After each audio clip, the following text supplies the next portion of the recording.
How did working at, let's say, as a salesman, a car salesman, and maybe even competing internationally, how did those two things really influence yourself in terms of business?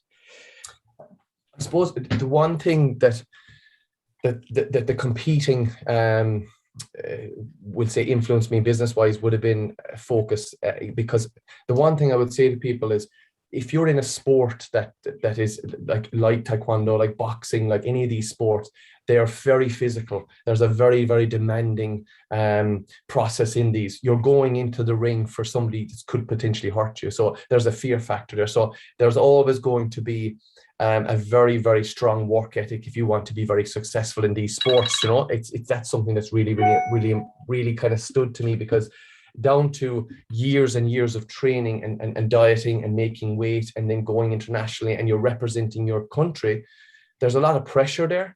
And I think this over time and time and time of doing this, you build a bit of resilience, and you build a kind of a thick skin when it comes to, number one, not getting results, because life is tough, business is tough. There's times that we get obstacles in our way.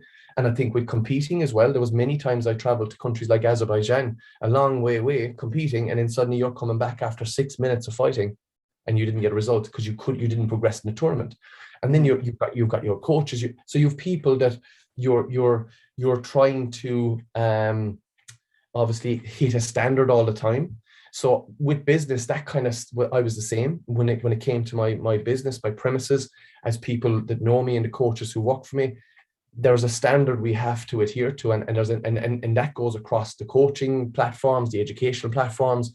All that has a standard, and that's kind of where the martial arts side, it really gave me direction and really gave me a kind of structure. With the selling side, I think the biggest thing I have is people skills and being able to speak to people, because I think it's an art that's lost a lot of the time, because we live in the world of social media.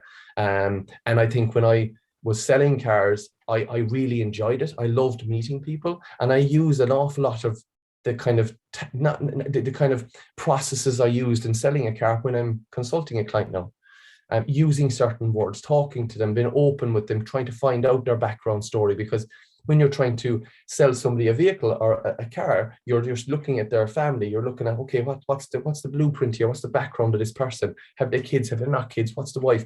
And you're looking at all these things. So I think that gave me a massive benefit in terms of developing people skills and understanding people and being empathetic towards people and just being able to listen. And I think that's a huge, huge, strong point I would give to any aspiring coach. Just listen to the client, listen to what they're saying, because it's not just what they're saying to you. It's the bigger, broader story behind it. And that's where you have to just open your ears sometimes and sit back and just listen. And all these skills came from the likes of the selling and the martial arts.